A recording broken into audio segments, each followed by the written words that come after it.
Star Wars is back with another attempt at entertainment with The Skeleton Crew, newest Disney Plus show coming out by Lucasfilm.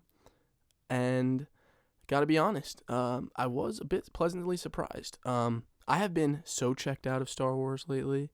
After The Acolyte, I pretty much had actually no interest in it. Like, even, it's crazy to say, going back and watching some of the old ones, I was just not as into it, you know. I'm not saying that'll last forever, but that's how I felt at the time because I was just so turned off by it. So I honestly didn't even want to watch this show when it first came out. I heard a few somewhat positive things about it. I didn't want to get too tainted, so I said, all right, let me take a look at it. And I gotta be honest, I was pleasantly surprised. So the first thing that, I actually did like about it was the story itself. As opposed to many of the other shows that Star Wars or Lucasfilm has released recently, they just have not been interesting whatsoever. But this one, I actually found myself like captivated by it and wondering, ooh, what's that? Or like, ooh, what's gonna happen next? And I like that. Like, that's good. When he falls and like reveals the outside of the ship, whatever. My first, whoa, what is that? And when they showing like the sky and like there's something weird going on with this planet, I'm interested to find out more, which is something I haven't said about Star Wars in a long time. So that's a plus. The graphics are good. It is definitely more of a kid show for sure. Obviously, the actors are all kids, but it doesn't feel so childish that I'm just like, okay, well, this is just like hard to watch. Like a good example of that is like the first season or two of Rebels, or really even all of it. Like, it can be hard to watch sometimes just because of how simple and childish it is. But in the second episode, they go to this port with a bunch of pirates, and it feels like it's regular Star Wars. There's fights, there's action. The action wasn't bad. I mean, there wasn't too much of it, but it was pretty good. It was fun to watch. And if this was made in the same way that some of these other shows were, these kids would be like knocking people out with one punches or doing these insane tricks, kind of like Home Alone. And that still may happen. We don't know. It's only the first two episodes, but I will say I have been pleasantly surprised with what I've seen so far out of the first two episodes. I'll quickly run through the main characters and just kind of give my opinions of them. Let's start with Jude Law, who is the only adult really main character in this.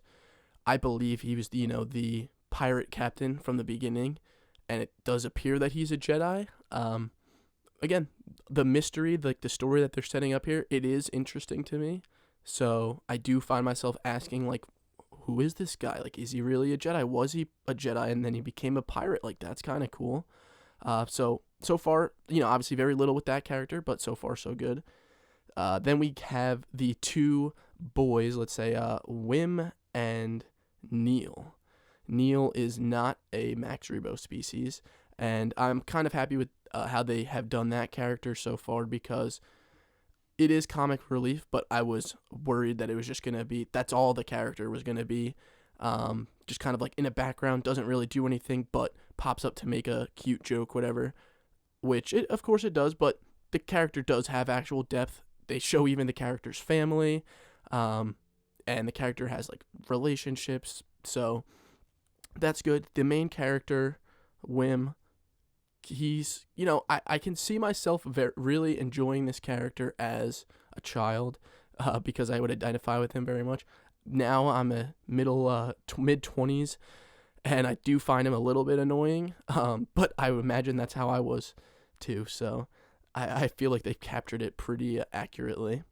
And then we've got the two girls, who are Fern and KB, both pretty interesting. The girl I recognize from some other show, but I don't know. I mean, she's a decent actor. I feel like she plays that character that's like the, not necessarily bratty, but like the know-it-all type young girl character.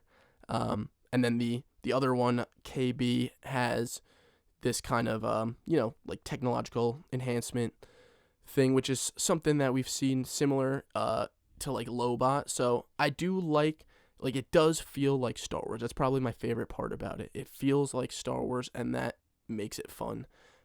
When you go to these places and it feels lived in. It doesn't feel like it's shot on the volume, which is like a 40, 50 foot wide space that you're limited to. Like, it feels open, and it feels like Star Wars. Like, they have the scene where the two kids are they're obsessed with like the Jedis and pretending that they're Jedi, and it really does give you some nostalgia of like how you were as a kid if you grew up watching Star Wars. And I would say that probably the most important thing about it is that it seems to, so far, actually focus on the characters.